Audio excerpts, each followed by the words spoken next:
Mike Missanelli Show. On the air. We're here at 97.5 The Fanatic. A lot of big stuff happening this week, and especially tonight. So I want to push that narrative right away. Tonight, really, is the night that really starts the rest of the 76ers' life. Now, I know that might sound like bombast. It sound like I'm making it more dramatic. But the fact of the matter is, Joel Embiid is back tonight to form, well, two-thirds of this triumvirate that's supposed to lead the Sixers to greater heights, because Maxey won't be playing in a while. But Embiid being back is monstrous. Now, they have a back-to-back, and he's not going to play the next night, probably against the best team right now in the conference in Cleveland. But tonight, against the Knicks in the NBA Cup, starts really what the Sixers are going to be about. So I thought that we would take some time today to ask the people what they think Joel Embiid is about right now. He's kind of a mystery wrapped in a riddle, the way I see it. We know he's still a great player. We don't know for how long. We don't even know how long he's going to be able to play this season. With the load management, the minutes restriction they'll have tonight, I assume that if they had Paul George in a minutes restriction where he couldn't even play a minute of overtime, that Embiid is put to a strict minutes limit tonight. But in the time that he plays, we will see whether this team can gel and blend into a different team than what they've been. Because frankly, what they've been has sucked. They're not good enough without the three people on the floor at the same time, and we haven't even seen that yet. So tonight we'll get a big indication of maybe how they can compete with the big man on the floor with all these role players and how Paul George blends with him tonight. But the question I want to ask people, and the gang's all here, we got Bill here, we got Ray here. What do people feel about Joel Embiid right now? Do they still worship the big man? Or are they a little bit ambivalent about the big man as we go into the season? There are a lot of Sixer people that look at this and go, well, even when he comes back, we have enough evidence to think that the Sixers, in retrospect with the rest of the teams in this conference, aren't going to compete for a championship. So I want to know, like, if this guy is good enough, if he's the MVP, right now in your heart, do you believe that he, with the other two guys, can lead the Sixers to great heights? How do we feel about Joel Embiid? The star MVP caliber player, or the guy that we're just going to have to manage how many games he can play? Bill? I know the season didn't start the way a lot of us wanted, a lot of us hoped. It was a bad tone to set with him not being ready to start the season. But even despite all of that, I'm still excited, Mike. I mean, you're still talking about one of the best players in the NBA, a guy who's coming off career highs in points per game, a career high in assists per game, a guy who came back from a knee injury last year and in that series against the Knicks averaged 33 points a game, which was the best in the entire NBA for the playoffs as a whole. So I'm still excited to see what this guy can do because we've seen him have an ability to take over games. And now, yes, you don't have Tyrese Maxey, but we're going to see what he can do with the likes of Paul George and Caleb Martin, who I've told you I was excited about fitting a role here, but you haven't seen it yet because you haven't had the big man on the court. So even despite the fact that they're 2-7 and the season has a bad taste in its mouth to start it, I still think they can compete with anyone when you have one of the best scorers we've ever seen in a Sixers uniform. Okay, but that's the question I need to ask. Is he still that? Why wouldn't he be?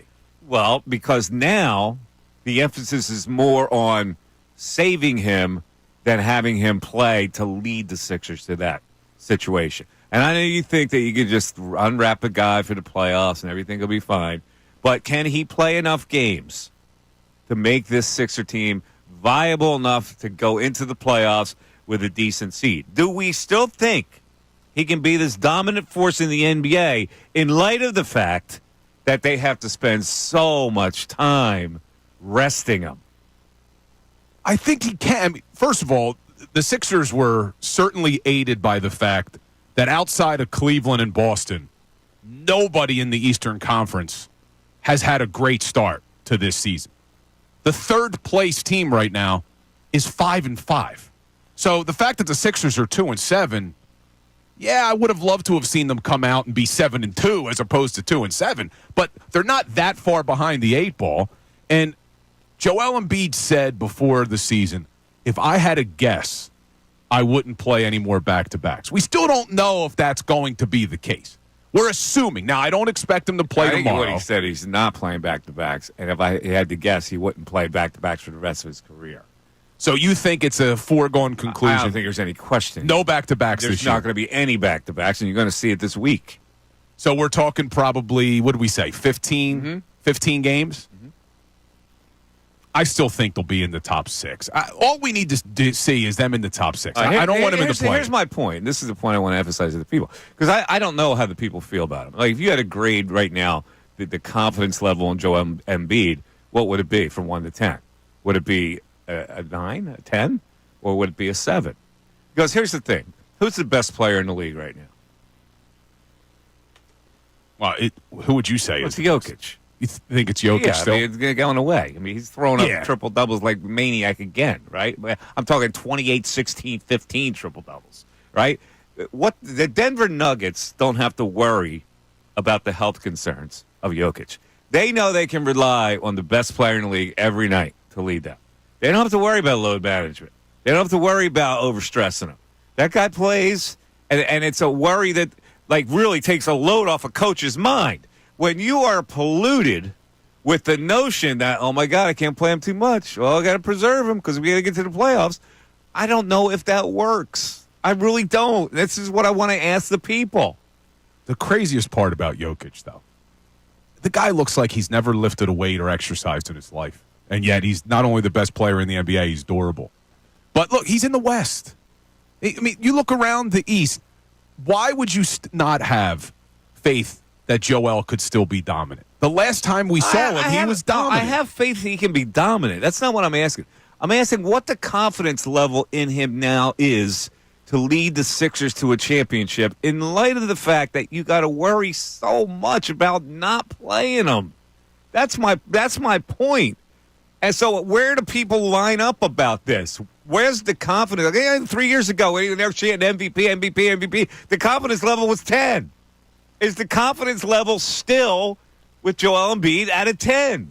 In light of the fact that we worry so much about him not playing and preserving him. This is the first time we've ever had to deal with that kind of situation.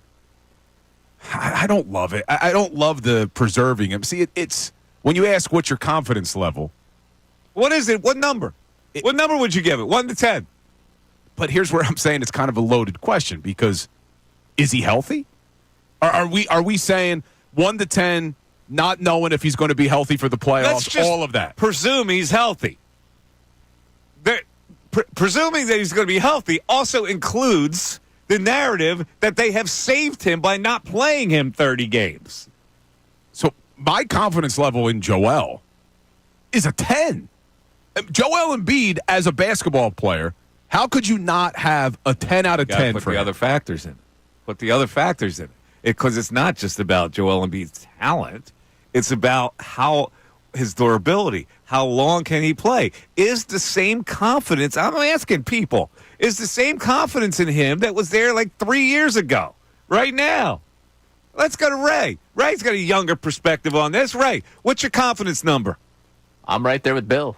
If you give me the health, there's no reason for it not to be a 10. I'm giving you the health, but I'm giving you 50 games. You give me, if That's you tell the me, health. we sit here right now, and you could guarantee me 50 games this season with the way this season has started, and he gets the postseason healthy, yeah, I feel great. You can guarantee that for me today, I feel fantastic. Really? Yeah. So missing 30-plus games. And you guarantee me his health in the postseason. Would not bother you. That would not bother you. Like in the playoffs, he would be like Superman, missing 32 games. So I think he would be a dominant force in the postseason. You get him there healthy. But look, last year he played, 39 regular season games? Suppose he gets nicked up again. Suppose something else happens that puts him on the shelf for a little bit. Then what? This is my point. This is all the question I'm asking. Like, you got to take in consideration. Is he going to be, even if they play him, even if they load manage him, is he going to be perfectly pristine this year? That's the confidence level that I'm asking about. But does he even have to be? He played 39 games last year. He comes back from the knee injury. He clearly wasn't 100%, and yet he still averaged 33 points a game Yeah, but in the postseason. But he also disappeared in 2 major games, which lead to the load management, which leads to, maybe he's not durable enough to play 7 games in a playoff series. He disappeared in a couple of those games. See, for me, it's not about my confidence level in Joel. It's my confidence level in the supporting cast. That's what we still don't know. Okay. 610-632-0975. We'll talk about it. We have John Kine of ESPN who covers the Washington Commanders coming up at 11:30. We'll talk about where the Eagles are right now, also the coordinators. They might be interesting to talk about today. Fangio will be interesting. The other guy, I'm not so sure. But 12:40, we'll have the Eagles coordinators on this program. It's the Mike Missanelli Show. Sixers tonight. Embiid. Taking the wrappers off him. NBA Cup, too, Mike. NBA Cup against the Knicks. Back after this. Philadelphia.